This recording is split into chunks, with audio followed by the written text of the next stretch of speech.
du Divan. Pour une psychanalyse populaire, L'émission de Guylaine Dubois et Lucas Bielli, produite et réalisée par FM+.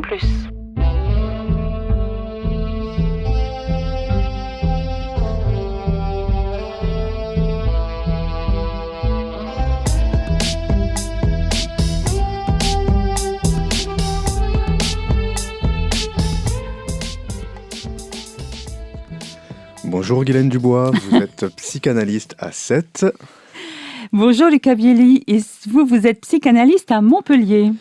Oui, alors Guylaine, aujourd'hui c'est le thème de la haine que nous allons aborder, mais avant de commencer, je tiens à dire à nos auditeurs qu'ils peuvent laisser des commentaires sur notre chaîne YouTube. Où il y a déjà toutes nos émissions précédentes. Tout à fait. La haine. Pour le dictionnaire Le Robert, la haine est un sentiment violent qui pousse à vouloir du mal à quelqu'un et à se réjouir du mal qui lui arrive. Quand on parle du sentiment de la haine en psychanalyse, c'est la pulsion de mort qu'il faut invoquer. C'est en 1920 que la notion de pulsion de mort apparaît dans l'œuvre de Freud, juste après l'abattoir de la Première Guerre mondiale. En 1932, dans une conversation avec Albert Einstein, Pourquoi la guerre ? Le psychanalyste réaffirme sa conviction que nous possédons en nous un besoin de haine et de destruction. Et il poursuit en disant « Il n'y a aucun sens à vouloir supprimer les penchants agressifs des hommes ». Face à ce constat, Sigmund Freud développe l'idée que tout ce qui promeut le développement de la culture travaille contre la guerre. Mais cela ne suffit pas. Les sombres années européennes 39-45, mais aussi les innombrables lieux de guerre et de destruction le montrent. Alors, dit-il, il est nécessaire de renforcer en chaque individu la pulsion de vie, autrement dit Eros.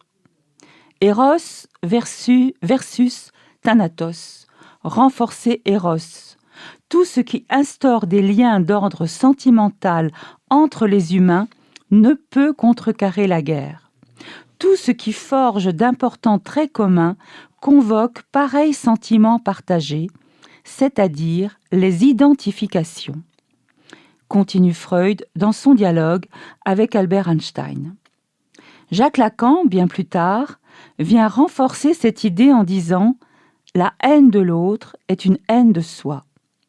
Ou encore, quand la philosophe et psychanalyste Hélène Leuillet dit que la haine est une demande d'amour inversée, il est bien question là aussi du sentiment d'amour qui n'est pas rempli, et le manque d'amour provoque le sentiment de haine pour éviter la disparition, l'anéantissement de la relation à l'autre, de l'identification à l'autre. Et l'une des fonctions de la psychanalyse est justement celle-ci, rechercher les identifications qui nous ont construits.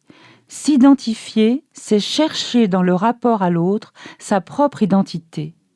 C'est encore dans l'intersubjectivité que l'amour est plus fort que la haine. J'existe en tant qu'humain par la relation que j'ai avec l'autre. Et c'est l'autre qui fait que je m'aime et que je l'aime, et que l'amour submerge la haine de l'autre et de moi. La haine est aussi perçue comme un sentiment d'impuissance, lié à l'impossibilité de construire une relation satisfaisante avec l'autre. La haine ne serait donc pas le contraire de l'amour, mais surgirait dans la relation par impossibilité d'être en relation, ou encore par la négation de la relation, la négation de soi et de l'autre. Comme cette situation de perte n'est pas pensable, le sentiment qui permet de maintenir le lien serait celui de la haine. Pour la psychanalyste Mélanie Klein, l'enfant, le bébé, ressent l'amour et la haine dans une égale mesure, à l'égard de sa mère ou de la personne qui a une fonction maternelle auprès de l'enfant.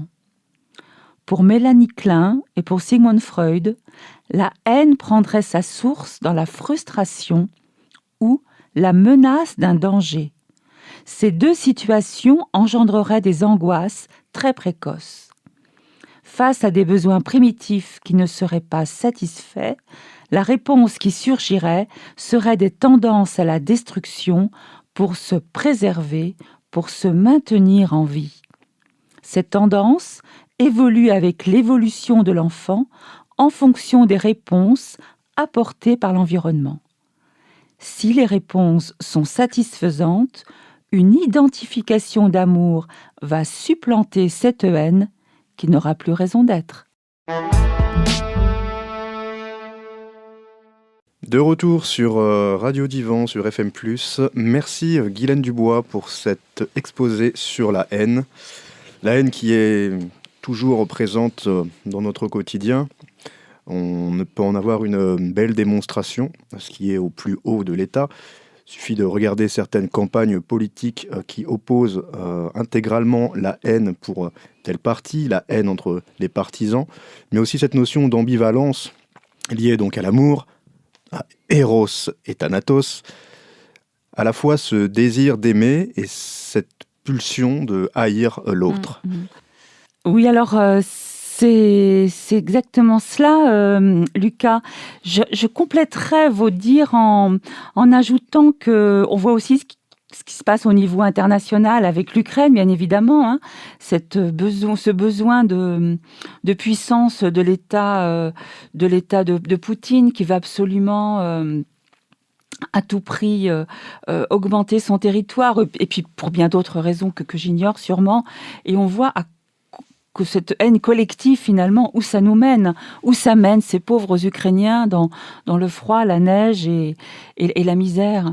Oui, c'est un sentiment puissant, extraordinairement puissant, la haine.